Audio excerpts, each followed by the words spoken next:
In a quiet Canadian hospital in 2025, everything on the surface looked perfectly ordinary, almost peaceful.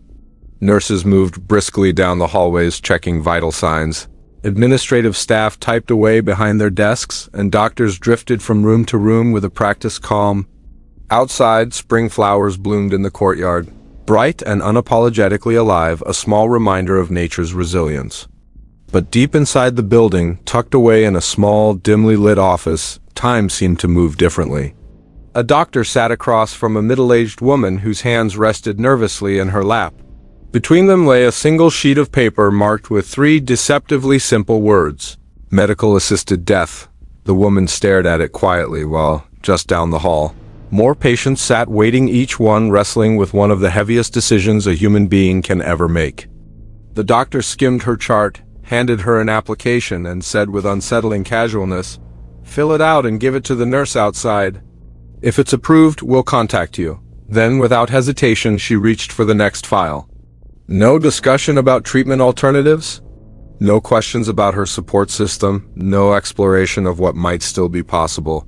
Just a form, a signature, and a path toward the end of life. Some of the people waiting in that room were terminally ill with no hope of recovery.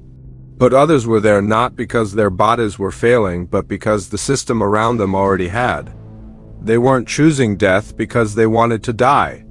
They were considering it because poverty, loneliness, disability, or lack of housing had cornered them into desperation. These were people whose lives could have improved with proper care, stable shelter, or meaningful support. Instead, they sat in silence, believing that medically assisted death was their last available escape. This is the reality of Canada's assisted dying program in 2025, a system that began as a compassionate alternative for unbearable suffering but has evolved into something far more complicated, far more unsettling. It wasn't always this way.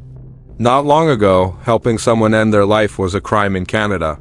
But in the early 1990s, a woman named Sue Rodriguez changed everything. Suffering from ALS, she asked a haunting question. If I cannot decide my own death, who owns my life? She took her fight all the way to the Supreme Court and lost by a razor-thin 5-4 decision. Her story faded into history until decades later, 2 more women reignited the national debate. Gloria Taylor, also diagnosed with ALS, watched her body slowly betray her and wanted the right to choose dignity at the end of her life. At the same time, 89-year-old Kay Carter was living with a degenerative spinal condition so painful she could barely function. With no legal path available in Canada, Kay's family secretly arranged for her to travel to Switzerland, where assisted dying was legal. These 2 stories merged into a landmark case, Carter v. Canada. This time, unlike in Sue's era, the movement had momentum. Families, patients, and civil rights advocates argued that banning assisted dying violated the Canadian Charter of Rights and Freedoms. In 2015, the Supreme Court unanimously struck down the old law. A year later, Bill C-14 formally legalized medical assistance in dying, with a strict set of requirements meant to protect vulnerable people. Applicants had to be adults, fully capable of making medical decisions, suffering from a serious and incurable illness, and enduring pain that conventional treatment couldn't relieve. 2 independent doctors had to approve the request, and applicants were given a mandatory reflection period. It sounded cautious. It sounded safe. But over time, cracks began to appear, cracks that turned into deep, troubling fractures. One of the most heartbreaking stories is that of Norman Minier, a quadriplegic man admitted to a Quebec hospital with a respiratory virus.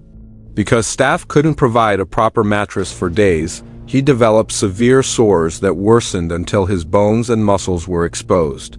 Feeling abandoned and burdensome, Norman applied for assisted death. Not because he wanted to die, because he wasn't given the care that could have helped him live. Cases like his are no longer rare. Today, assisted dying accounts for over 4% of all deaths in Canada, number rising at an alarming rate. While many applicants are terminally ill, a growing number are people dealing with disabilities, chronic conditions, or financial hardship. Some critics warn that the system, originally created to offer dignity, has drifted into something disturbingly close to a cost-saving mechanism in a strained healthcare structure.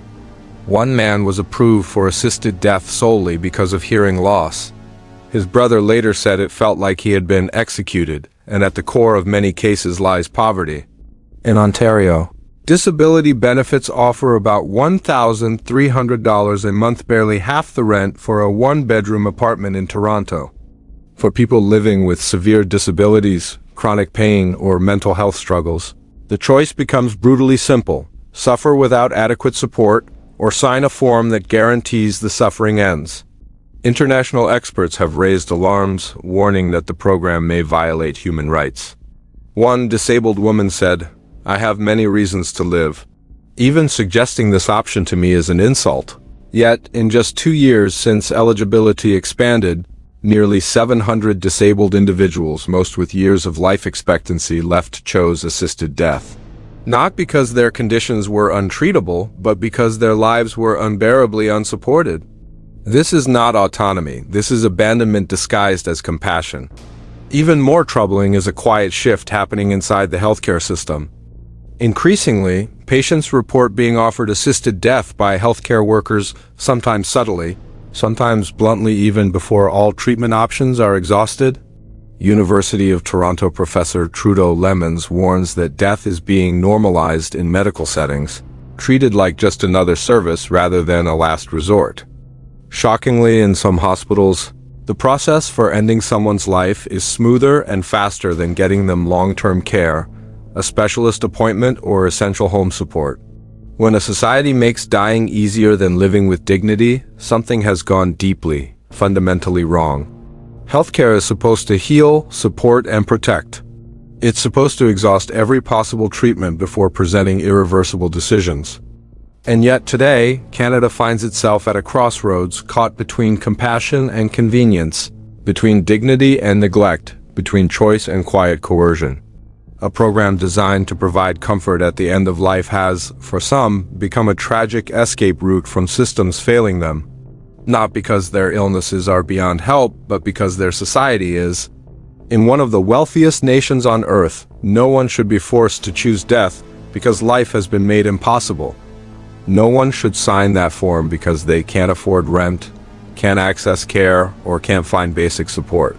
And no one should ever believe that ending their life is easier than being helped to live it. The promise of assisted dying was compassion. The responsibility now is to make sure that compassion is not twisted into convenience. Because a humane society doesn't just offer a peaceful end. It ensures a meaningful chance to live.